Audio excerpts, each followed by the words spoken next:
What is up, everybody? It is Alchemy Gaming here, back with a episode for Minecraft Bedrock, Simply Bedrock Survival Series. This is actually going to be episode 6.5, because if you remember the end of last episode, I ran way too long, and I still had way more clips I wanted to use. So, this is going to be the second half of episode 6. I hope you guys all enjoy. We're going to start right back in the Nether. So, without further ado, let's get right into the video. Alright guys, I'm back on the spot. I got into the Nether Fortress set. I'm at the Blaze spawner area. And I'm actually thinking I might turn this into a very simple Blaze farm. Just so we can get a ton of Blaze rods nice and quickly. And I think that'll be really helpful. So basically what I'm going to do is I'm going to make like a little funnel for the blazes to all fall into. And I'll use that to push them into a killing chamber, which will be pretty awesome. I'm just going to take... Okay, I missed. Whatever. So, yeah, I'm just going to start a time-lapse here. I'll explain it as I go in, like, a little bit of a voiceover. And, yeah, cool.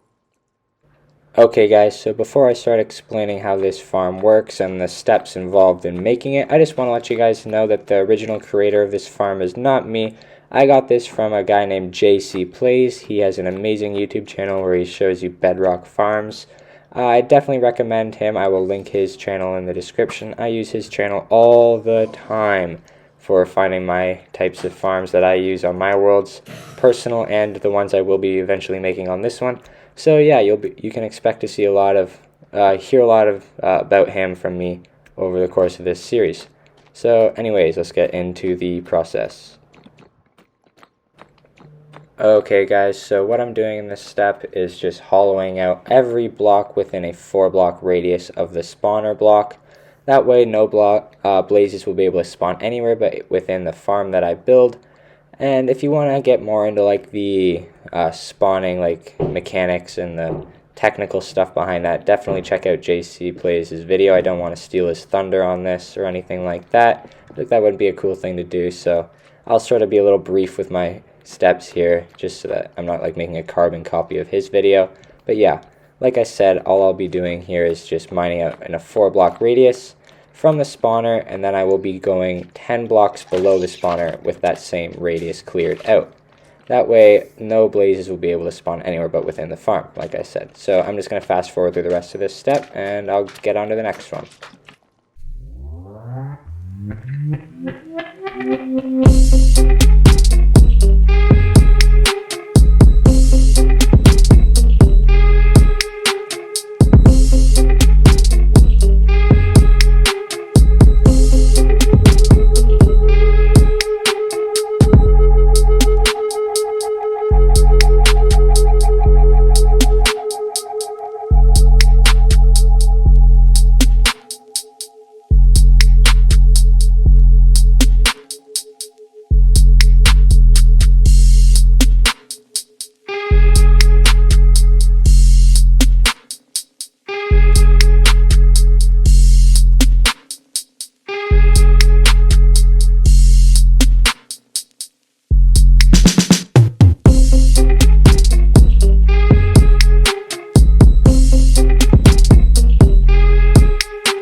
Alright guys, so the first step of the second part is to build a 10-block long pillar to the bottom of your pit there, because that is where the bottom of the farm will be, and it's easier if you just have that pillar there so that you have something to place blocks off of.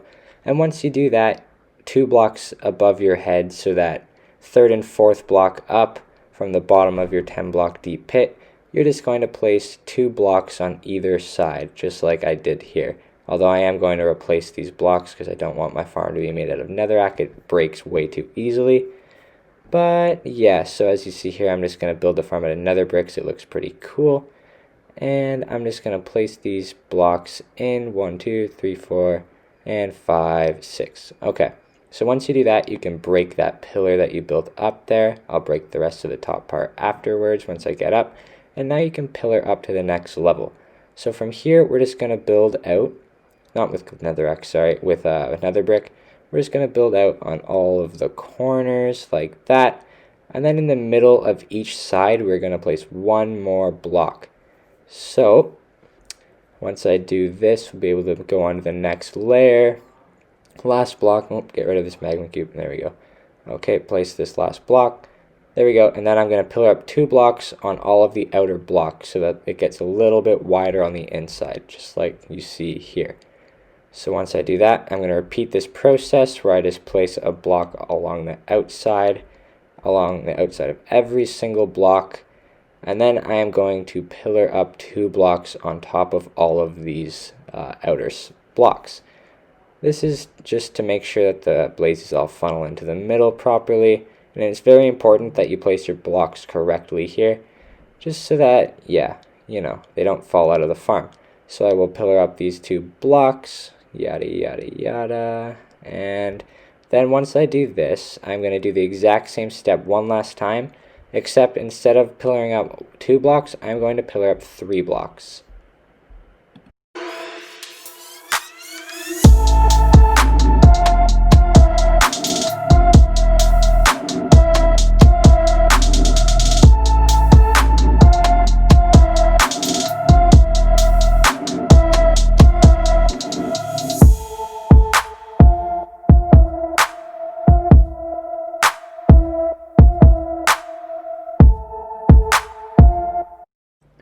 Alright guys, so once you pillar up those 3 blocks at the end, you're just going to place a set of slabs on top of each and every one of those pillars.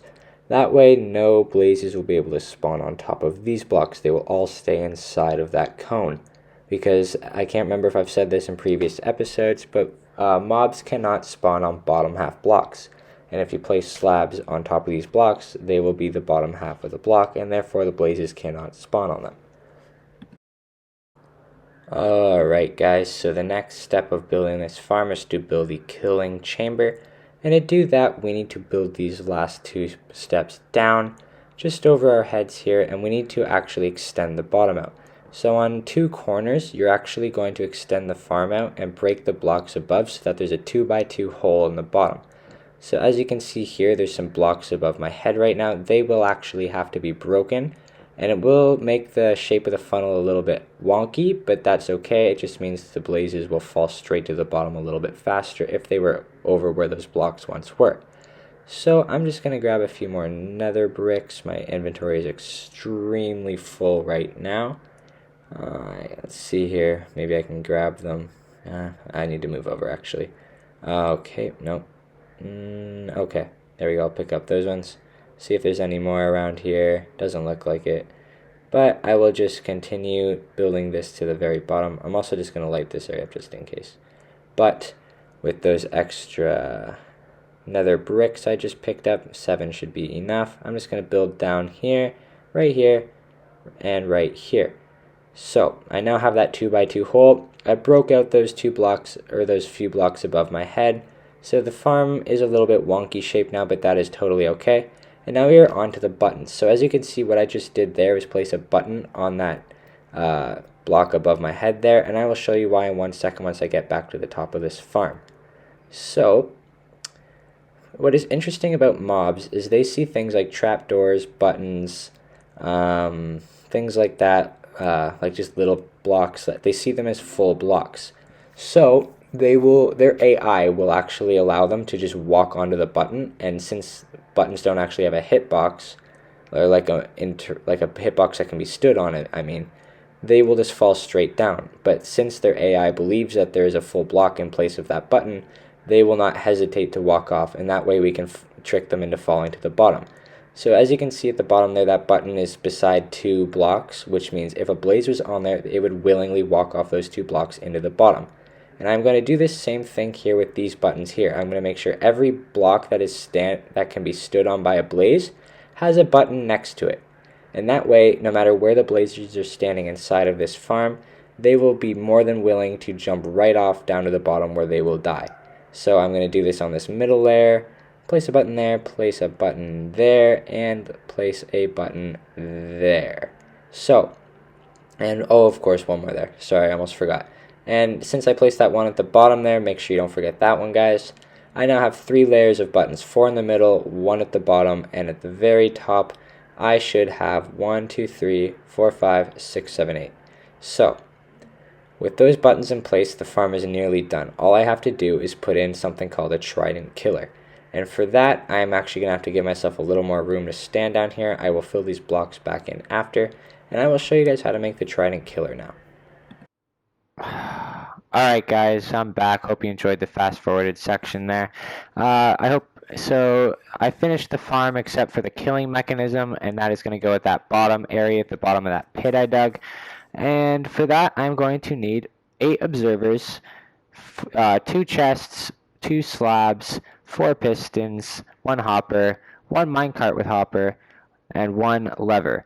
So, like I said earlier, guys, that nether quartz came in handy right away, and we used that to make 8 observers. Observers are made with 6 cobblestone, 1 quartz, and 2 pieces of redstone dust. So this is going to be how we kill things, except we need one more thing. And if you see these guys right here, this is a drowned zombie. We saw one of these guys at the end of the first episode. They're basically zombies that got stuck in the water. They turned into drowned zombies, and if you kill them, you have a chance to get a trident. So I'm just going to kill him. Didn't get one that time, but I have been killing a bunch of them off screen, and I did get lucky, and I have managed to get my hands on 2 tridents. So I will take one of these, and that will be everything we need for the farm. So basically tridents are like swords, except you can also throw them, and then you can run over and you can pick them back up. They're pretty cool, and you can get like enchantments on them so that they return back to you automatically. It's pretty awesome. So that is everything I need. I'm going to run back over to the blaze farm, and I will be right back. Alright guys, I am back. I ran all the way back over here. So now it is time to build out the rest of this farm. So the last thing we need to do here is break these bottom 2 blocks here, because we're going to have to place things beneath them, or in their place I should say rather. I'm just going to give myself a little bit of room here. So I'm going to get my observers, my pistons, and a few more blocks into my inventory. So okay, so I have to line myself up here, and right below this block here, which is on this, I need to place a piston facing this way. Okay, so and then the same thing under this block right there, this block right here, like that, and then this block right here. So there is a reason for all this, but first I'm going to place this, and then I'm going to explain how it all works. So first I need to place an observer here. Actually, I'm going to show you guys how the observers work first. So, observer. It has a little redstone dot here where the power comes out the back, and it has a face. So say I was to place something here, that is going to send a power output out the back through redstone. If I was to break it, the same thing would happen.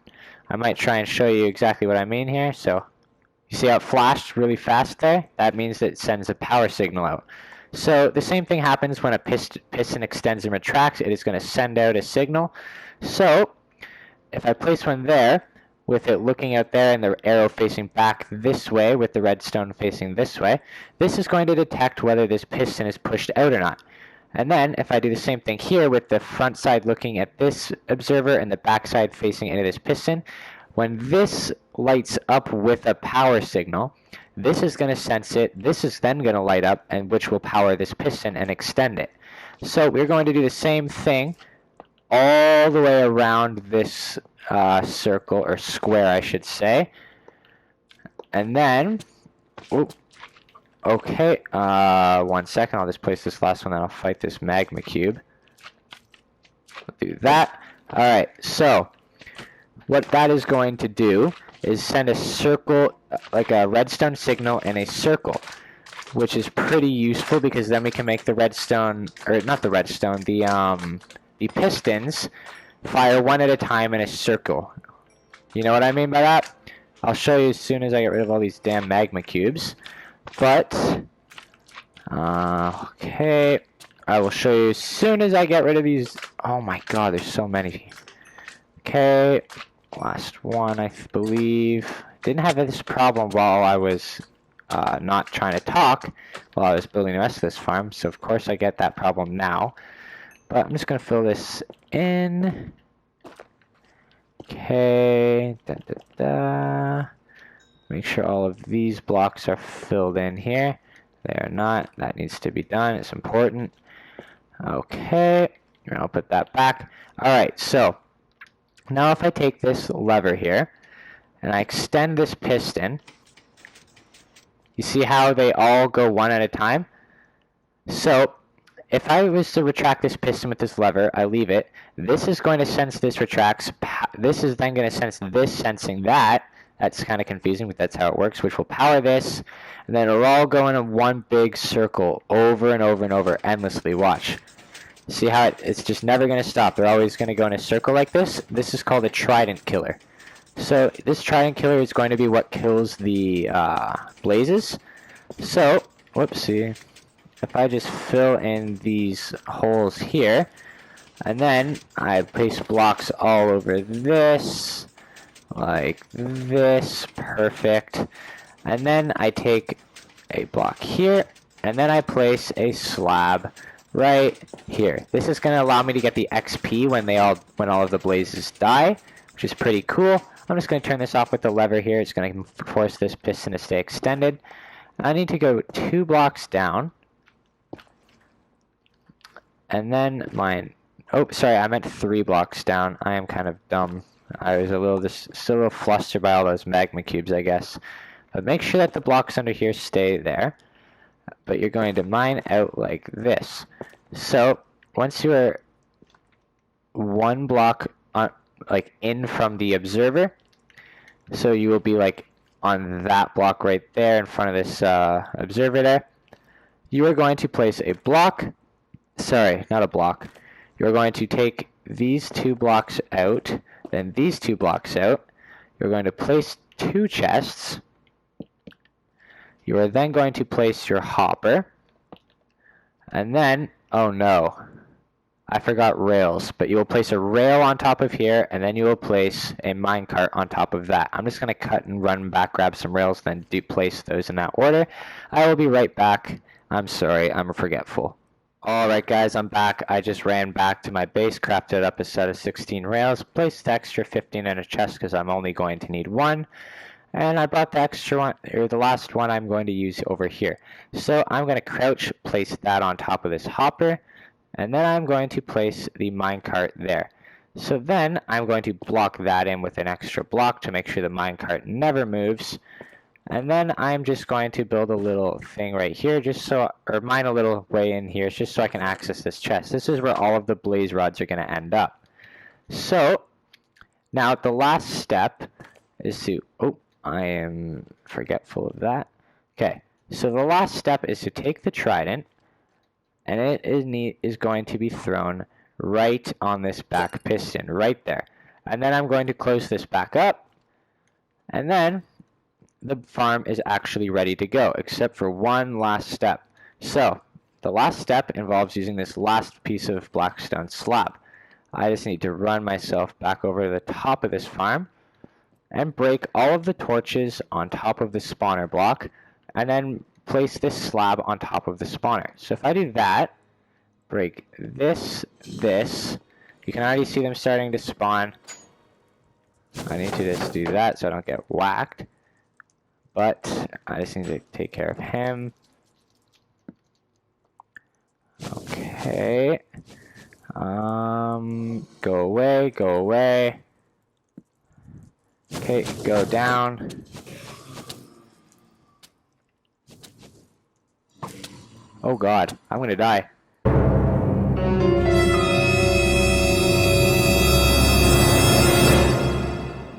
pretty awesome. I better run back quick. Okay, cool. That was pretty embarrassing. What is happening with my world? Something's wrong here.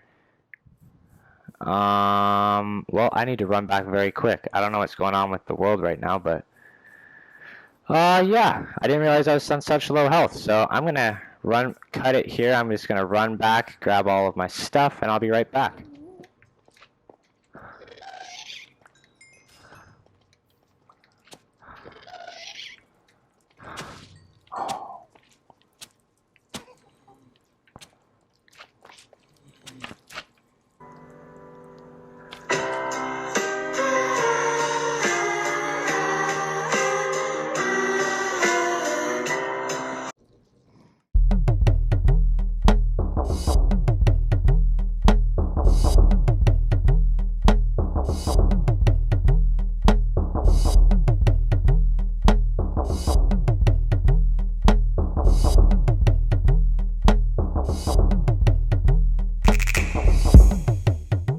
Alright, so I'm just back now. Hopefully I'm able to get all of my stuff back.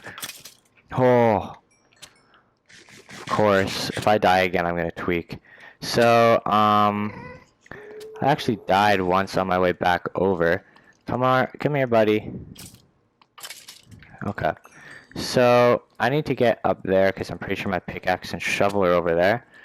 But I keep making a habit of dying over and over again, which is kind of annoying. But, let's get rid of these guys. Oh my god. Okay, well, I'll be back once I actually manage to get my stuff back, because I'm not having a good time with this right now. 1 second, guys. Alright guys, so I managed to get my stuff back. I did pick up the trident because I had to jump in there again to try and get all of my stuff out. But I did end up picking the trident up like I just said, so I will have to kill all these blazes by hand. And then try and throw the trident back in before more fall in. But as you can see, this is a really efficient farm. I'm getting tons of blazes in the bottom of here. And after I picked up my stuff, I just forgot to mention, I coated the room in stone just so more mobs couldn't get in, because that's how I ended up dying. Or, no, I think I died at the top actually, but still, that's going to help protect me while I'm using this farm. I would have done that anyway. So, I've almost got all of these guys out of here. There is a lot of them in here. Okay, really quick, I'm going to throw this. Oh no. There was another one. There we go. Throw that in. Oh, it's because... No, okay. I need to get these guys out of here. Okay, throw that. No! Okay. They're coming in too fast. There we go. Okay. Close that up. Flip the lever. Oh no, it's too high up. Okay. There we go. Pick this up.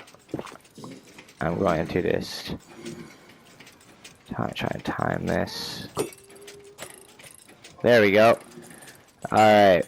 So, if I just close that up, the farm is now working. So, if I come down in here, I've already got 41 blaze rods just from killing all those blazes that were in there already. So, this farm is definitely going to work out for me despite how annoying it was building it. And it's definitely going to give me more XP than the skeleton one. However, I am still going to build this exact same trident killer setup in the skeleton farm, just so that I can get some XP from it while I am using it. And yeah. So, if I can't remember if I've mentioned this yet, this farm is made by JC Plays. It is not my own design. So, full credit to him. I will link his channel in the description here. And I'm just going to AFK for a little bit, get a few blaze rods, and I'll be back in a second, guys. Cool. Alright, guys, I am back in the overworld. I brought just under a stack of blaze rods with me. I'm just going to grab a little bit more steak, because I'm not a fan of eating pork chops. This is just stuff I randomly had on me. I'm going to dump all of this extra equipment off from where I was just taking extra stuff to get back from when I died. And now I think what I'm going to do is talk about how we're going to use this nether wart I found in the nether fortress. I think that might be a good way to wrap up this episode. So I think I'm just going to run out behind my storage building here. I'm just going to mine along here, make a little bit of room. Alright, so if I just place down a bunch of soul sand, don't know how much, we'll just say maybe like this much will be fine. Like that, okay. And then I just place all of my nether wart along here. This is just going to grow like any other crop, except we are going to be able to use it to brew up some potions. Maybe in the next episode, I'm not sure yet. But yeah, I think that's a good spot to wrap up this episode. Hope you guys enjoyed the first death of the series. I'm not sure I did, but that's fine. I'm sure it was good entertainment for you guys. I wasn't exactly pleased. But yeah, this has been Alchemy Gaming. I hope you guys enjoyed the 6th episode of the Minecraft Bedrock Simply Bedrock Survival series. Thank you for making it to the end if you are watching this right now. And this is Alchemy Gaming signing out. See ya.